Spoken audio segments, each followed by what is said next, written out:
So I got a question the other day about the installation of the subframe connectors.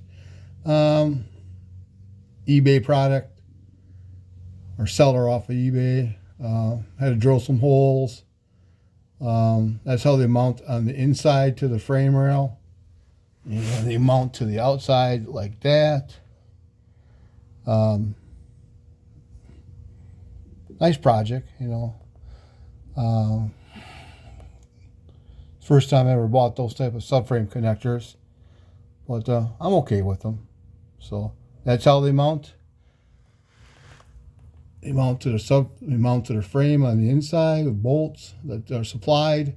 I did take a lot of the supplied bolts out of the package and replace them with grade A bolts. And that's the 9-inch from the gear sets from Speedway 411. The housing's from PEM out of Missouri, about 50, 60 miles south of St. Louis. Nice setup. I'm happy with it. So, all right, just an update.